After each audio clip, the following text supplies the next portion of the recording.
My name is Ruben November, and I'm from Peneel. The things that I know about slavery is by hearsay, and where my ancestors come from, especially the November, came from Madagascar, way in the 1800s.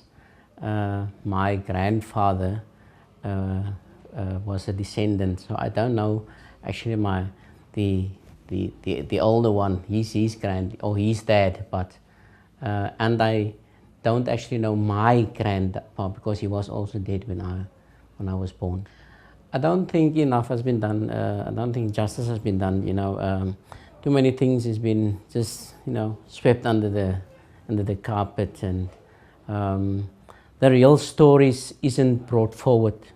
I think it's because the way of living, people don't want to be connected to slavery, and there's all kind of myths going around about slavery. So I think there's now not too much has been done. Peneel was actually part of a farm, papiermolen, that was given to the slaves that was freed in 1834, but they were actually released in 1838, and this piece of land was given to them by some farmers.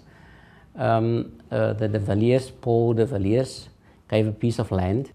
The original idea of it was for them to get their own piece of land and home to be built on, and also to that the church must be built, and the school. So the school and the church was established on the same time, and that's why there's a lot of emphasis in this town about education.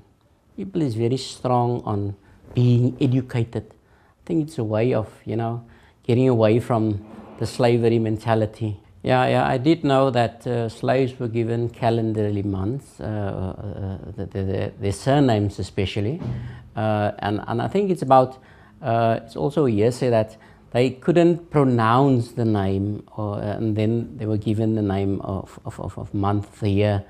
But from my side, I've never been affected by being November. I've never been, sort of degraded, or I don't feel less better than you or something. One of my father's brothers, he changed his surname to Nober. He took out the Vem. He lived in Somerset East, in Eastern Cape. He was a teacher there. And he changed his surname, and maybe he was affected in that part of the country where he was living. I've been now headmaster at Peneel for the past 20 years. My father was a senior teacher at the same school. I actually got his post when he retired in 1981, and I got his post in 1982. It seems that their father, his name was Seister November. They call him Seis, and my grandma was Cornelia. They call her Neely. They were very strong on being educated.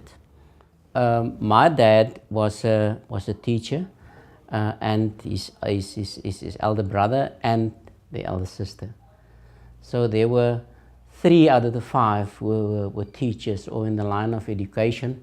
In our household, we are 7 kids, 4 is teachers. Exactly, definitely it can be a story of hope, because now I think we've been liberated through education, and we stand back for nothing because we're well educated and we're well spoken, and we can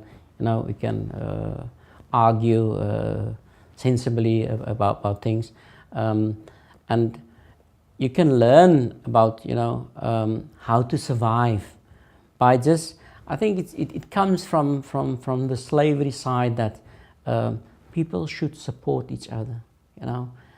When I was a kid and when I grew up, there was a lot of our, especially our mothers, were housewives, and they were the guardians of all the kids that passes or go through or come in the street and play in the streets, because they correct you and they help you, and they motivate you.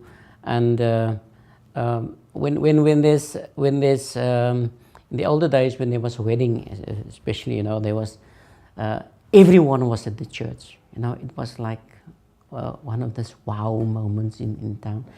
Nowadays, especially during funerals, there's a lot of support for families that lost loved ones, and I think that's where people can learn from. I think it's a part that came from slavery.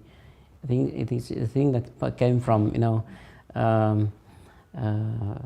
not having everything, and you have to rely on the next one.